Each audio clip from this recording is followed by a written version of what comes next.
याद रखो, गरीब की बद्दुआ तुम लोगों को बर्बाद करेंगे। और गरीब चाहे कोई हिंदू हो, मुसलमान हो, दलित हो, तो उसकी बद्दुआ तुमको बर्बाद करेंगे। जो लोग आज बुलडोजर से अपनी ताकत के मजाहरे कर रहे, कल इलेक्शन आएगा तो पब्लिक अपने वोट के जरिए तुमको डिमोलिश करेंगे इंशाल्लाह। और ये होने वाला है। जो कोई भी बुलडोजर के जरिए गरीबों के घरों को तोड़ रहा, तुम तैयार हो जाओ, तुम्हारे इख्तिदार के महल भी डिमोलिश होंगे।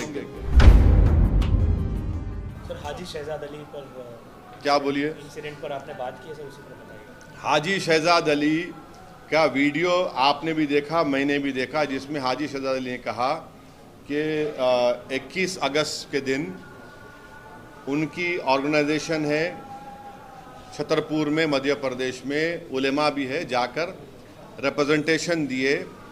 क्या रिप्रेजेंटेशन दिए कि एक अहमक जो हमारे प्रॉफेट मोहम्मद सल्लल्लाहु अलैहि वसल्लम के बारे में बकवास बोलने की कोशिश किया, उसके ख़िलाफ़ आप एक्शन लीजिए, एफआईआर रजिस्टर करो। वहाँ पर एडिशनल एसपी थे, डिप्टी कमिश्नर थे, एसडीएम साहब थे। एक मजमा जमा हो गया, उन्होंने खुद बोल रहे, फतरमबाजी शुरू हुई तो एसडीएम और डिप्टी कमिश्नर को बोले कि भाई जाके समझाओ। वो बाहर निकले, हाजी शहजाद पर भी पत्थर पड़े। उसके बाद खैर मामला बढ़ गया, वो चले गए अपने घर को। तो आप जो है हाजी शहजाद अली के 20,000 स्क्वायर फुट के घर को बुलडोज़र लाकर आप डिमोलिश कर दिए विदाउट फॉलोइंग ड्यू प्रोसेस। अरे वो 3 गाड़ियां हैं फॉर्च्यूनर, 30-30 लाख के 3 गाड़ियां हैं, उसको आप पूरा बर्बाद कर दिए। ये कितना हेट्रेड है बीजेपी मध्य प्रदेश की गवर्नमेंट में मुसलमानों के बारे में। आप पूरे घर को तोड़ दिए, उसके गाड़ियों को आप पीस दिए, और फिर जो एलेज एक्यूज को आप पकड़ के रात भर पुलिस स्टेशन में मारे। उन लोगों को चल नहीं सक रहे वो लोग, और उनको आप रोड पे चला के बोल रहे नारे लगाओ। हम बीजेपी वालों को ये बोल रहे कि पावर इटर्नल नहीं है। आज आप सत्ता में, कल आप नहीं रहेंगे इंशाअल्लाह ताला। अगर कल दूसरी सरकार आकर आपके घर को बुलडोजर से तोड़ेंगी, आपका घर महफूज रहेगा? आपको भी पकड़कर रोड पे चलाया जाएगा तो क्या बोलेंगे आप? ये देश और मध्य प्रदेश को रूल ऑफ लॉ से चलना चाहिए, मॉब रूल से नहीं चलना चाहिए।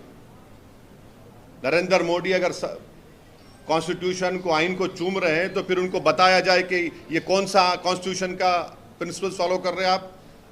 ये बुलडोजर जाके तोड़ दे रहे आप और बोल रहे नहीं इलीगल था। तो इलीगल आपको उसी दिन मालूम हुआ, पहले नहीं मालूम हुआ? उसके गाड़ियों को क्यों तोड़ा आपने? आप पूरी मुस्लिम कम्युनिटी को बीजेपी कलेक्टिव पनिशमेंट दे रही है। और जो लोग आज सत्ता के नशे में, गुरूर में आकर बुलडोजर से मुसलमानों के घरों को तोड़ रहे हैं, याद रखो, गरीब की बद्दुआ तुम लोगों को बर्बाद करेंगी। और गरीब चाहे कोई हिंदू हो, मुसलमान हो, दलित हो, तो उसकी बद्दुआ तुमको बर्बाद करेंगी। जो लोग आज बुलडोजर से अपनी ताकत के मजाहरे कर रहे, कल इलेक्शन आएगा तो पब्लिक अपने वोट के जरिए तुमको डिमोलिश करेंगे इंशाल्लाह। और ये होने वाला है। जो कोई भी बुलडोजर के जरिए गरीबों के घरों को तोड़ रहा, तुम तैयार हो जाओ, तुम्हारे इख्तिदार के महल भी डिमोलिश होंगे एक दिन। मैं नरेंद्र मोदी को चैलेंज कर रहा हूं, और आपके सामने अब जो बोल रहा हूं, आप जरा इसको गहराई से सुनिए। उत्तर प्रदेश में काशी विश्वनाथ टेम्पल एक्ट है 1983, आप लिख लो ये। उसमें सेक्शन 3 है। सेक्शन 3 ये बोलता है कि no person unless he is a Hindu by religion be eligible for being or continuing as a member of the board or executive committee or chief executive or as an employee।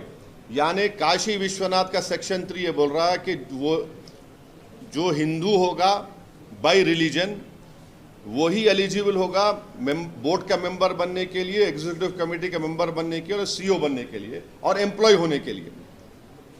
फिर आप वही Kashi Vishwanath temple act 1983 में section 6(3) देखो आप, जिसमें यह बोला गया है कि where a member of the board can not perform his duties as such by reason of the fact that is not a Hindu, the person available next below him in this behalf shall be a member of the board. यानी अगर कोई member अपनी duties को निभा नहीं सकता इसलिए कि हिंदू नहीं है, तो किसी और को हिंदू को बनाया जाए।